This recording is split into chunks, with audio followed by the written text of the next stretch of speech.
Greetings and salutations. Thank you for lending an ear to the voice of the times this Monday, March 21, 2022.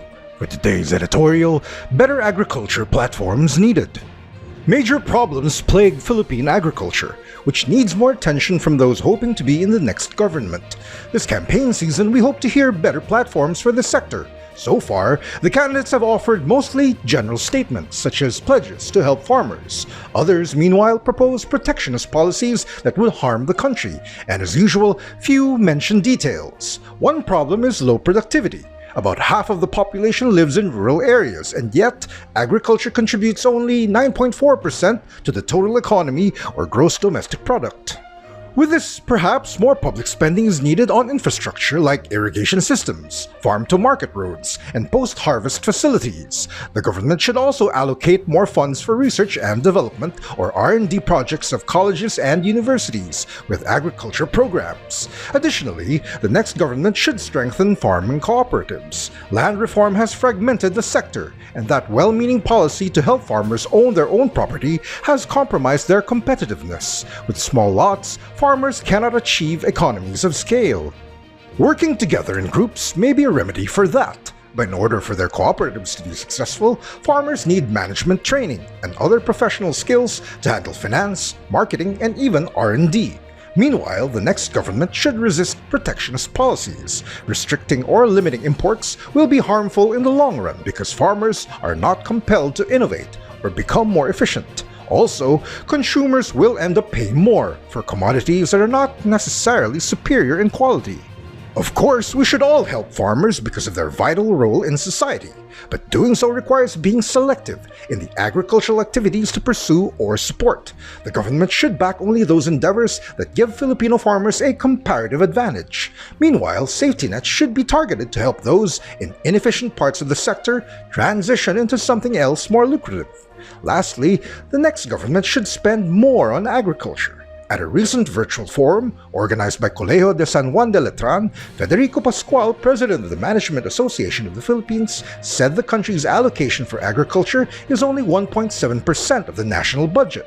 Other Southeast Asian countries devote a higher share to their agriculture spending. Hard life.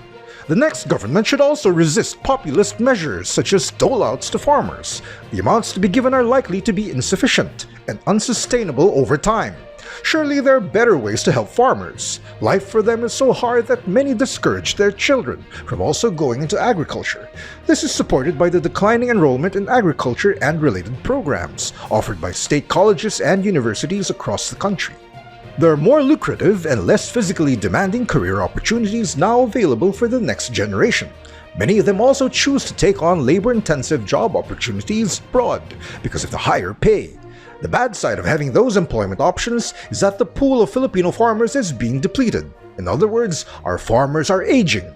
Based on reports, their average age ranges from 57 years old to 59 years old. In contrast, the Philippines has a young population, with a median age of about 25 years.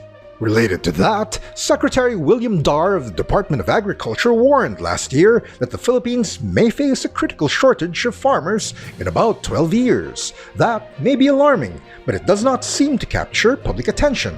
The shortage does not seem to be enough of a concern for the incumbents and those running in the upcoming elections. While we are for trade liberalization, this cannot be a substitute for the entire agriculture sector. Its deterioration harms most of the poor who live in rural areas and comprises food security for the entire country.